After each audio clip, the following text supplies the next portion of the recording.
Bonsoir à vous toutes et tous. Je regrette de ne pas être avec vous pour ces fêtes de Noël. Il m'est donné la chance de m'exprimer ce jour et de vous faire part de ce qu'a été ma vie en EHPAD durant ces 2 confinements. Ce que je souhaiterais que vous compreniez, c'est la grande solitude qui m'a habité, avec la seule espérance que les téléphones sonnent.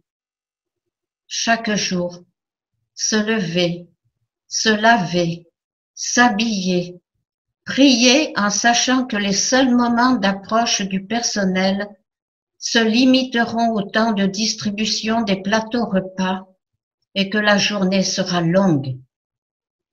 La souffrance de voir que le personnel est au bord de l'épuisement, ne sachant pas combien de temps cette situation va encore durer.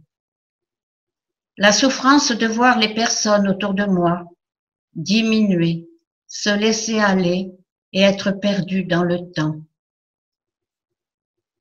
L'angoisse de ne pas savoir de quoi sera fait le lendemain, de ne pas avoir d'informations, de ne pas connaître la vie de la maison, de ne pas avoir de réponse à toutes les questions que je peux me poser. L'angoisse de ne plus pouvoir prendre du temps avec les résidents de l'unité Alzheimer comme il me l'avait été demandé auparavant. L'angoisse de ne plus me rendre dans les EHPAD de la SOLS, de Tallard et au centre médical Rio Vert pour accompagner, visiter, écouter les résidents qui le demandaient, rencontrer le personnel soignant dans le cadre de la pastorale de la santé. L'angoisse de ne pas avoir de nouvelles des autres EHPAD. L'angoisse de ne pas savoir quand reprendront les visites, les célébrations de la parole, les messes. Mais la chance de pouvoir utiliser les nouvelles technologies pour rester en contact.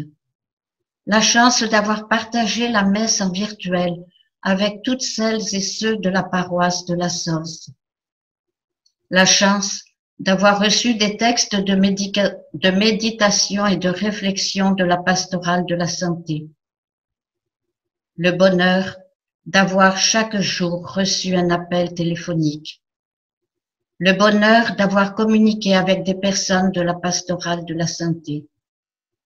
Mais chaque jour reste interminable, enfermé entre mes 4 murs, comme emprisonné, avec pour appui la prière quotidienne, les psaumes qui nourrissent ma foi, qui me confortent, me réconfortent et me font dire que le Seigneur ne m'abandonne pas. Je mets mon espoir dans le Seigneur, je suis sûre de sa parole.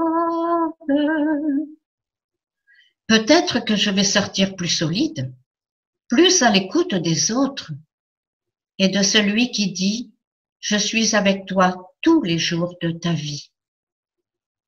Merci au Père Jean-Baptiste Tran de m'avoir offert la possibilité de vous faire partager un peu de ma vie pendant ce temps de confinement, dans l'espérance de vous rencontrer bientôt. Et de la part de Sœur Maria et de moi-même, nous vous souhaitons un joyeux Noël à toutes et tous.